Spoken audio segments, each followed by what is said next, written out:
सिस्पे, infinity, त्यानंतर नगर urban अशा अनेक घोटाळ्यांनी नगर जिल्हा चर्चेत आला। आता हे सगळे काही 100 कोटींचे घोटाळे होते म्हणून त्याची जास्त चर्चा झाली। परंतु श्रीगोंदा तालुक्यातील साई सेवाचा घोटाळाही काही कमी नव्हता। आध्यात्मिक विचारातून व राजकीय पाठबळातून सुरू झालेल्या या पतसंस्थेत सध्या शेकडो ठेवीदारांचे कोट्यवधी रुपये अडकलेत। गेल्या 8 महिन्यांपासून या ठेवीदारांना आश्वासनापेक्षा जास्त काहीच मिळालेले नाही। राजकीय क्षेत्रात दबदबा असलेल्या पाचपुते कुटुंबाचे नाव या पतसंस्थेशी अनेकदा जोडले गेले। त्यामुळे हम करे सो कायदा याप्रमाणे या पतसंस्थेच्या घोटाळ्याबद्दल फक्त चर्चा झाल्या। त्यातून गरीब ठेवीदारांच्या हाती काहीच लागले नाही। आता मात्र हा घोटाळा एका रौद्र आंदोलनात परिवर्तित होण्याच्या शक्यता वाढल्या आहेत। राजकीय ताकद जास्त असणारे तालुक्यातील काही नेते या पतसंस्थेमुळे अडचणीत येण्याची शक्यता वाढली आहे। नेमकं काय आहे हे सगळं प्रकरण हेच आपण या व्हिडिओतून पाहणार आहोत। नमस्कार, मी अद्वैता आणि आपण पाहत आहात अहिल्या नगर लाईव्ह 24, नगरी राजकारणाचं परफेक्ट अनालिसिस। पत्रकार म्हणून आम्हाला एक प्रश्न कायम पडतो। प्रत्येक अधिवेशनात स्वतःच्या मतदारसंघातले किंवा अगदी जिल्हा व राज्य पातळीवरचे प्रश्न मांडून आमदार विक्रम पाचपुते चांगलीच हवा करतात, पण त्यांना त्यांच्याच तालुक्यात घडलेल्या एका पतसंस्थेच्या घोटाळ्याबाबत काहीच कसं वाटत नाही। आमदार विक्रम पाचपुते त्यांच्याच मतदारसंघातील ठेवीदारांच्या कोट्यवधी रुपयांच्या फसवणुकीबाबत ब्र शब्दही का काढत नाहीत? मुळात जे फसलेले ठेवीदार आहेत त्यातील अनेकांनीही कदाचित पाचपुतेंनाच मतदान केले असेल, मग तरीही पाचपुते या गंभीर प्रश्नाकडे कानाडोळा का करतायत? हा प्रश्न आता ठेवीदारांनाच पडलाय। आमदार पाचपुतेंनी त्यांच्या तालुक्यातील पतसंस्था घोटाळ्याला बगल का दिली आहे हे सामान्यांना न उलगडणारे कोडे आहे। एरवी इतर अनेक प्रश्नात चमकोगिरी करणारे आमदार या गंभीर विषयांवर नेमके कधी बोलतील हे पाहावे लागेल। असो, आपण हा विषय सुरू करू। जानेवारी 2021 मध्ये श्रीगोंदा तालुक्यातील काष्टीत साई सेवा मल्टीस्टेट या बँकेच्या नूतन कार्यालयाचे उद्घाटन झाले। त्यापूर्वी साई सेवा पतसंस्थेचा कारभार 5 वर्षांपूर्वी मल्टीस्टेटमध्ये परिवर्तित झाला। त्यावेळी साई कृपा उद्योग समूहाचे अध्यक्ष सदाशिव पाचपुते व या मल्टीस्टेटचे अध्यक्ष ज्ञानदेव पाचपुते यांनी त्या उद्घाटन केलेल्या कार्यक्रमात या पतसंस्थेच्या कौतुकाचे पूल बांधले होते। त्याच्या बातम्याही त्यावेळी प्रसिद्ध झाल्या होत्या। अर्थात ही पतसंस्थाच एका नेत्याच्या कारखान्याचे पेमेंट देण्यासाठी सुरू केली होती असा आरोपही आता होतोय।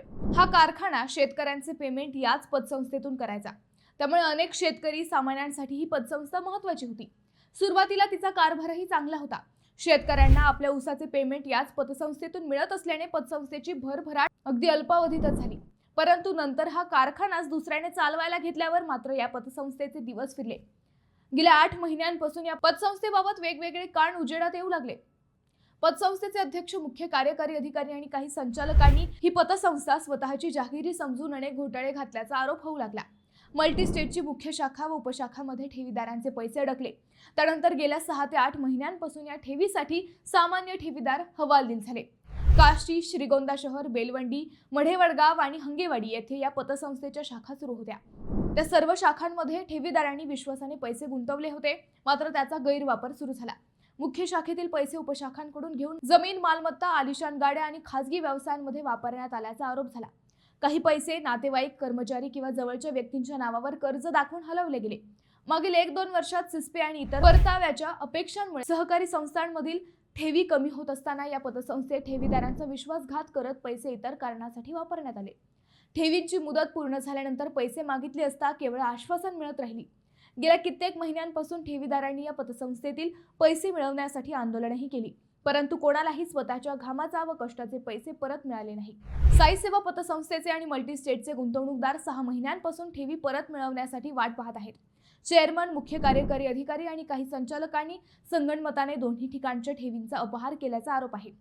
या सगळ्या पदाधिकाऱ्यांनी जमिनी, प्लॉट, स्वतःचे व्यवसाय आणि खासगी कंपनीमध्ये या पतसंस्थेचे पैसे वापरले असल्याचे ठेवीदारांचे म्हणणे आहे। त्यातील अनेक मोठ्या नेत्यांनी कर्ज घेताना पतसंस्थेकडे कागदपत्रे दिली नाहीत असंही समोर आलंय। हातावर कोट्यवधी रुपये शिल्लक दाखवल्याचाही गंभीर आरोप आहे।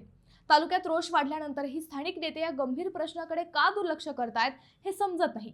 इतर प्रश्नांवर रोखठोक भूमिका मांडून प्रसार माध्यमांचे लक्ष वेधणारे नेते साई सेवाच्या प्रश्नाबाबत मूग गिळून का बसलेत हे सामान्यांच्या समजण्या पलीकडचे ठरत आहे।